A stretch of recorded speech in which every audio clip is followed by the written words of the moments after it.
অভাবী দুর্দশাগ্রস্ত মানুষ। তাই ওই পরিবারটির পাশে আমরা এসেছি পরিবারকে সমবেদনা জানানোর জন্য এবং ওখান থেকে বডিটা আনার জন্য একটা ব্যয়বহুল ব্যাপার। সেটার জন্য পরিবারটাকে অর্থনৈতিকভাবে আমরা সহায়তা হাত বাড়িয়ে দিলাম এবং সৎ কাজ করার জন্য পরিবারটার পাশে আমি এবং আমার বিধায়ক পঞ্চায়েত সমিতির সভাপতি, এখানে স্থানীয় নেতৃত্ব যারা আছে, পঞ্চায়েত সদস্য সকলে মিলিতভাবে পরিবারটিকে সহায়তা হাত বাড়িয়ে দিয়েছি এবং আগামী দিনে রাজ্য সরকার যে প্রকল্পগুলো আছে প্রত্যেকটি প্রকল্পের আওতায় যেন পরিবারটা আসে সেই জন্য সব রকম সহায়তা হাত আমরা বাড়িয়ে দেবো।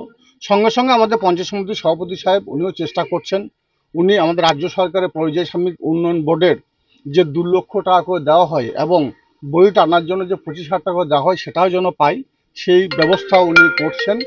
তাছাড়াও আমাদের এই সিয়ান আদিবাসী এই পাড়াতে আমি এখানে আমার মায়েদের বোনদের কাছে এটা শুনতে পেলাম, এদের বিভিন্ন ধরনের অভিযোগ আছে, সেটা এখন আমি বহিঃপ্রকাশ করব না।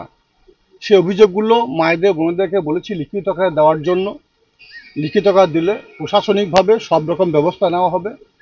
এই পরিবারটার যে একটা ছেলে এখন আমাদের বোলপুর কলেজে পড়ছে এবং একটা মেয়ে উচ্চ মাধ্যমিক পরীক্ষা দেবে, তাদেরকে সব রকম সহায়তা হাত আমরা বাড়িয়ে দেবো। এই প্রতিশ্রুতি, এই প্রতিজ্ঞাবদ্ধ আমরা হয়েছি। এই উদ্দেশ্যে এখানে আমাদের আসা। এবং পরিযায়ী শ্রমিকের মৃত্যু বিভিন্ন কারণে ঘটছে, কোথাও ট্রাক অ্যাক্সিডেন্ট, কোথাও হার্ট অ্যাটাক, বিভিন্ন কারণে ঘটছে। সে বিষয় নিয়ে কোনো মন্তব্য করব না, কিন্তু আপনাদের মাধ্যমে সারা বীরভূমবাসী তথা সারা বাংলার যে পরিযায়ী শ্রমিক যারা আছে, যারা অন্য সংস্থানের উদ্দেশ্যে অন্য রাজ্যে যাচ্ছে, তাদের হচ্ছে একটা বার্তা আমি অবশ্যই দেবো যে এখনো পর্যন্ত আমাদের মাননীয় মুখ্যমন্ত্রী মাননীয় মমতা বন্দ্যোপাধ্যায় দুয়ারে সরকার প্রকল্পের মাধ্যমে পরিযায়ী শ্রমিকদের নাম নথিভুক্ত করার জন্য তিনি যে বারবার বলেছেন, যদিও লক্ষ লক্ষ পরিযায়ী শ্রমিক নাম নথিভুক্ত করেছে, এখনো কিছু পরিযায়ী শ্রমিক আছে যারা তাদের নিজেদের নামগুলো নথিভুক্ত করেননি। তাদেরকে বলবো এখনো দুয়ারে সরকার চলছে, আপনার নাম নথিভুক্ত করুন। মেন খবরটা শুনে যাই 12টা পরশু 12টার সময়। কি করে মারা গেছে বলে শুনলেন? এখানে টোকের মতন হয়েছে। হ্যাঁ, টোক। কি চাইছেন এখন? আমরা কি চাইবো এখন? আর আমার বলার এখন কিছুই ক্ষমতা নেই।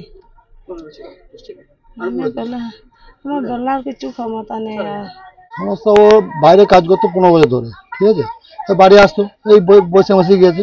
হ্যাঁ, আমি চাপিয়ে দিয়েছি হাওড়াতে। হ্যাঁ, তা আপনার হঠাৎ করে স্ট্রোক, পরশুদিন ওই 12টার সময় খবর পেয়েছি স্ট্রোক। হ্যাঁ, মানে বাড়াবাড়ি আমার একটু বনে মারা গেছে। হ্যাঁ, তারপরে শোনো মারা গেছে। কাজলদা এসেছিল, সাহায্য করে গেছে। হ্যাঁ, আমরা একটা জিনিস চাই, ছেলেটা একটা ভবিষ্যৎ। কত বছর ছেলে? ছেলেটা ওর 20 বছর বয়স হয়েছে, হাই সেকেন্ডারিতে 50% উপর মার্কস আছে। হ্যাঁ, কলেজে পড়ছে, বোলপুর কলেজে। হ্যাঁ, সেটার ভবিষ্যৎ।